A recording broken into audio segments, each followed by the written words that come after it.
ವಿಶ್ವ ಸಾಹಿತ್ಯದಲ್ಲಿ ಕೆಲವೊಮ್ಮೆ ಎಲೆಮರೆಕಾಯಿಯಂತಿರುವ ಅದೆಷ್ಟೋ ರತ್ನಗಳು ಸಿಗ್ತವೆ. ಅಂತಹ ಒಬ್ಬ ಕವಿಯ ಬಗ್ಗೆ ಇಂದು ನಾವು ಮಾತಾಡೋಣ. ಅವರ ಕೃತಿಗಳು ಹೇಗಿವೆ ಅಂದ್ರೆ ವೈಯಕ್ತಿಕ ಬದುಕು, ಪ್ರಕೃತಿ ಮತ್ತು ದೈವತ್ವ ಈ ಮೂರನ್ನು ಒಂದೇ ದಾರದಲ್ಲಿ ಪೋಣಿಸಿದಂತಿವೆ. ಸರಿ, ಹಾಗಾದ್ರೆ ಒಂದು ಪ್ರಶ್ನೆಯೊಂದಿಗೆ ಶುರು ಮಾಡೋಣ.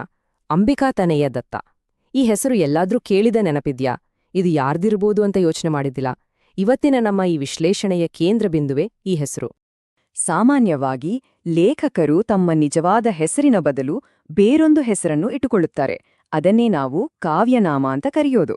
ಇದಕ್ಕೆ ಕಾರಣಗಳು ಹಲವಿರಬಹುದು, ಆದ್ರೆ ಕೆಲವೊಮ್ಮೆ ಆ ಹೆಸರಿನ ಹಿಂದಿರುವ ಕಥೆ ತುಂಬನೇ ವೈಯಕ್ತಿಕವಾಗಿರುತ್ತೆ. ಮತ್ತು ಆ ಪ್ರಶ್ನೆಗೆ ಉತ್ತರ ಇಲ್ಲಿದೆ ನೋಡಿ. ದತ್ತಾತ್ರೇಯ ರಾಮಚಂದ್ರ ಬೇಂದ್ರೆ, ನಾವೆಲ್ಲ ಪ್ರೀತಿಯಿಂದ ಕರೆಯೋದ ದ.ರಾ. ಬೇಂದ್ರೆ, ಕನ್ನಡ ಸಾಹಿತ್ಯ ಕಂಡ ಶ್ರೇಷ್ಠ ಕವಿಗಳಲ್ಲಿ ಒಬ್ಬರು. ಹಾಗಾದ್ರೆ ಈ ಅಂಬಿಕಾ ತನಯ ದತ್ತ ಅನ್ನೋ ವಿಶಿಷ್ಟವಾದ ಹೆಸರಿನ ಅರ್ಥವಾದ್ರೂ ಏನೋ, ಅದರ ಹಿಂದಿರುವ ಆಳವಾದ ಮಹತ್ವವೇನೋ, ಬನ್ನಿ ಅದರ ಬಗ್ಗೆ ತಿಳ್ಕೊಳ್ಳೋಣ. ಅಂಬಿಕಾ ತನಯ ದತ್ತ ಅಂದ್ರೆ ಅಂಬಿಕೆಯ ಮಗ ದತ್ತ ಅಂತ. ಇದು ಬೇರೇನೂ ಅಲ್ಲ, ತಮ್ಮ ತಾಯಿ ಅಂಬಿಕಾಬಾಯಿಯವರಿಗೆ ಸಲ್ಲಿಸಿದ ಒಂದು ಹೃದಯಸ್ಪರ್ಶಿ ಗೌರವ.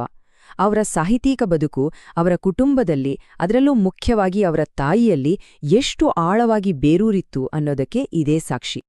ಈಗ ನಾವು ಆ ವ್ಯಕ್ತಿಯ ಬಗ್ಗೆ ಸ್ವಲ್ಪ ತಿಳಿದುಕೊಳ್ಳೋಣ. ಬೇಂದ್ರೆಯವರನ್ನ ವರಕವಿ ಅಂತ ಕರೆಯಲಾಗುತ್ತಿತ್ತು, ಅಂದ್ರೆ ದೈವದತ್ತವಾದ ಪ್ರತಿಭೆ ಉಳ್ಳ ಕವಿ ಅಂತ.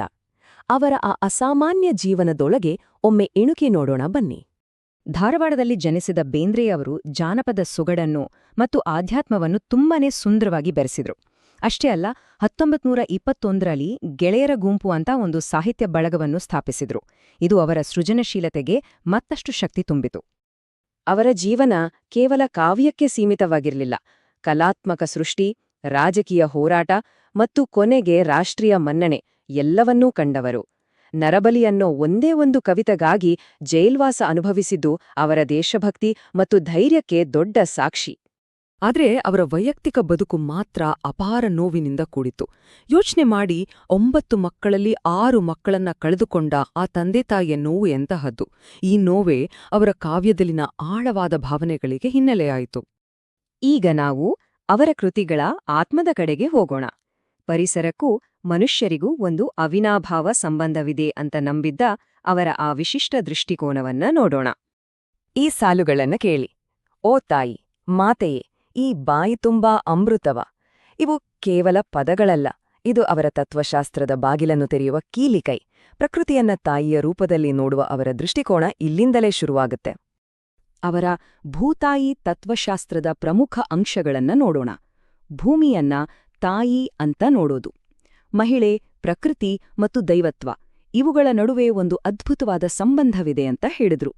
ಇವತ್ತಿನ ಪರಿಸರ ಸ್ತ್ರೀವಾದದ ಪರಿಕಲ್ಪನೆಗಿಂತ ಎಷ್ಟೋ ದಶಕಗಳ ಹಿಂದೆಯೇ ಅವರೀ ಬಗ್ಗೆ ಯೋಚಿಸಿದ್ರು. ಅವರ ಪ್ರಕಾರ ಪ್ರೀತಿ ಮತ್ತು ದಯೆಯೇ ಒಂದು ಆರೋಗ್ಯಕರ ಸಮಾಜದ ಅಡಿಪಾಯ.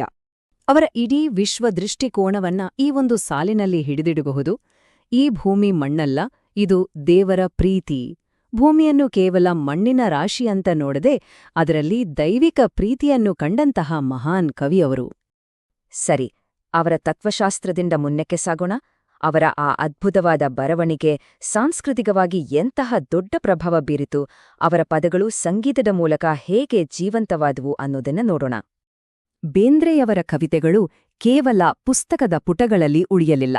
ಅವು ಭಾವಗೀತೆಗಳಾಗಿ ಸಂಗೀತದ ರೂಪ ಪಡೆದು ಕರ್ನಾಟಕದ ಮನೆ ಮನೆಗಳನ್ನು ತಲುಪಿದವು. ಈ ಮೂಲಕ ಅವರ ಸಾಹಿತ್ಯ ಜನಪ್ರಿಯ ಸಂಸ್ಕೃತಿಯ ಒಂದು ಜೀವಂತ ಭಾಗವಾಗಿ ಹೋಯಿತು. ಅವರ ಕೃತಿಗಳ ವ್ಯಾಪ್ತಿ ಎಷ್ಟಿತ್ತು ಅನ್ನೋದಕ್ಕೆ ಈ 2 ಉದಾಹರಣೆಗಳನ್ನ ನೋಡಬಹುದು. ಒಂದು ಕಡೆ ಯುಗಯುಗಾದಿ ಕಳೆದರು ಅಂತ ಇಡೀ ನಾಡೇ ಹಬ್ಬದಲ್ಲಿ ಹಾಡಿ ಕುಣಿಯುವ ಹಾಡು. ಮತ್ತೊಂದು ಕಡೆ ನೀ ಹಿಂಗ ನೋಡ್ಬೇಡ ನನ್ನ ಅಂತ ತಮ್ಮ ಪತ್ನಿಯ ದುಃಖವನ್ನು ಕಂಡುಬರೆದ ಅತ್ಯಂತ ವೈಯಕ್ತಿಕವಾದ ಹಾಡು. ನೋಡಿ, ಸಾಮೂಹಿಕ ಸಂತೋಷದಿಂದ ಹಿಡಿದು ವೈಯಕ್ತಿಕ ದುಃಖದವರೆಗೆ ಅವರ ಲೇಖನಿ ಹರಿದಿದೆ. ಈಗ ನಾವು ನಮ್ಮ ವಿಶ್ಲೇಷಣೆಯ ಅಂತಿಮ ಘಟ್ಟಕ್ಕೆ ಬಂದು ತಲುಪಿದ್ದೇವೆ. ಅವರ ಅತ್ಯಂತ ಪ್ರಸಿದ್ಧ ಕೃತಿ, ಅವರ ಸಾಹಿತ್ಯಿಕ ಪಯಣದ ಶಿಖರವಾದ ಆ ಕೃತಿಯ ಮೇಲೆ ಈಗ ಗಮನ ಹರಿಸೋಣ. 1974 ಇದೊಂದು ತುಂಬಾನೇ ಪ್ರಮುಖವಾದ ವರ್ಷ. ಇದೇ ವರ್ಷದಲ್ಲಿ ಅವರಿಗೆ ಭಾರತದ ಅತ್ಯುನ್ನತ ಸಾಹಿತ್ಯ ಗೌರವವಾದ ಜ್ಞಾನಪೀಠ ಪ್ರಶಸ್ತಿ ಸಿಕ್ಕಿದ್ದು. ಇದು ಅವರನ್ನ ರಾಷ್ಟ್ರಕವಿಗಳ ಸಾಲಿನಲ್ಲಿ ನಿಲ್ಲಿಸಿತು. ಈ ದೊಡ್ಡ ಗೌರವ ಸಿಕ್ಕಿದ್ದು ಅವರ ಮೇರುಕೃತಿ 4 ತಂತಿಗೆ. ಇದರ ಅರ್ಥ 4 ತಂತಿಗಳು. ಈ ಶೀರ್ಷಿಕೆಯೇ ಅವರ ಸಂಪೂರ್ಣ ತತ್ವಶಾಸ್ತ್ರವನ್ನು ಹಿಡಿದಿಡುವ ಒಂದು ರೂಪಕ. ಹಾಗಾದ್ರೆ ಬೇಂದ್ರೆಯವರು ಹೇಳಿದ ಆ 4 ತಂತಿಗಳು ಯಾವು? ಜೀವನ ಅನ್ನೋ ಈ ಸಂಗೀತವನ್ನು ನುಡಿಸುವ ಆ 4 ತಂತಿಗಳು ಯಾವು? ಈ ಪ್ರಶ್ನೆ ಅವರ ಇಡೀ ಜೀವನದ ದೃಷ್ಟಿಕೋನವನ್ನು ನಮ್ಮ ಮುಂದಿಡುತ್ತೆ ಮತ್ತು ನಮ್ಮನ್ನು ಆಳವಾದ ಚಿಂತನೆಗೆ ತಳ್ಳುತ್ತೆ.